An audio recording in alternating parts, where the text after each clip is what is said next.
them. Hello, it is 6 a.m. in Washington. It is 12 noon in Madrid. I'm Monita Rajpal. And I'm Zain Verjee. This is World One live from London. But first, secret Al-Qaeda documents seen by CNN have revealed chilling details of terror attacks. Some the authorities knew about already, and others they didn't. They paint a disturbing picture of the terror network's strategies and provide one of the most important insights we've had into the inner workings of Al-Qaeda. Our senior international correspondent Nick Robertson brings us this exclusive report. That exclusive report from our senior international correspondent Nick Robertson, who joins us now here on set with us. Some pretty amazing information that's revealed. First of all, there's so many questions, obviously, but I guess the most important question right now is, should we be worried? We should certainly be worried that Al-Qaeda has the intention to perpetrate some of these attacks. They may not go through to dig this stuff up. It's quite incredible. And the level of work that's gone into it in the first place by the operatives is absolutely amazing. Okay, Nick, thank you so much for that. Absolutely fascinating. Zain.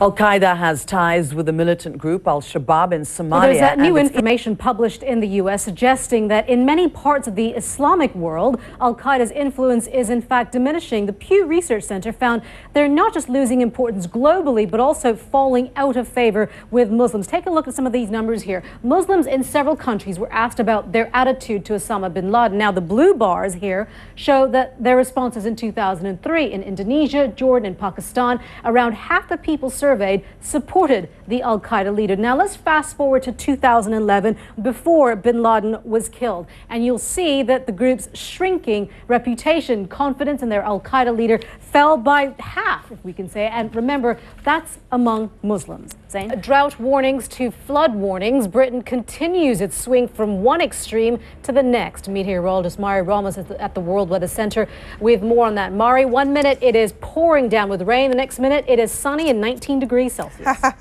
Yeah, you know, but it hasn't really been on average over 20 degrees across the entire UK. Well, UN monitors arriving in Syria find themselves monitoring a truce that most activists say simply doesn't exist. But the Syrian government has its own version of events. This report comes from ITN's Bill Neely in Damascus. This is what Syria's ceasefire looks like. Every day the facade is being torn off it. We've got some breaking developments coming out here from London, where a report by lawmakers into phone hacking by a tabloid journalist has just been published. You may remember that both James and Rupert Murdoch gave evidence to a committee. So we have this report released now, and this is the parliamentary report. And what is underway also is the Leveson inquiry. First of all, explain to, I guess, all of us the differences between the two, and will one have an impact on the other?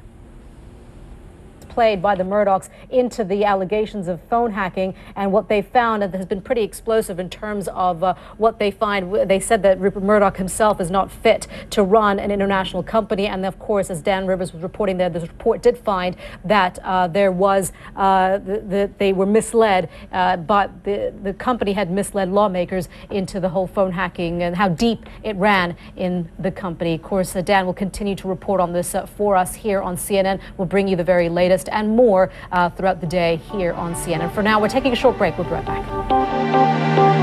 There was another twist in the English Premier League title race on Monday. Manchester City got their noses in front after beating their local rivals. Pedro Pinto is here with all the details, the derby as they call it, or the derby. Well, it's the derby. Just say the derby. Yeah. Let me tell you all about it. It was do or die for Manchester City as they faced Manchester United at the Etihad Stadium. 4-hour interview, it seems. Yes. And they have a lot to discuss with the Euro 2012 just around the corner. Which means you'll be busy too. Yes, I will be there. All right, Pedro, thank you very much. You're watching World One live from London. I'm Zain Verjee. I'm Monita Rajpal. Thank you for joining us. In just a moment, we'll be bringing you a live report on the inquiry into British press ethics. Stay with CNN.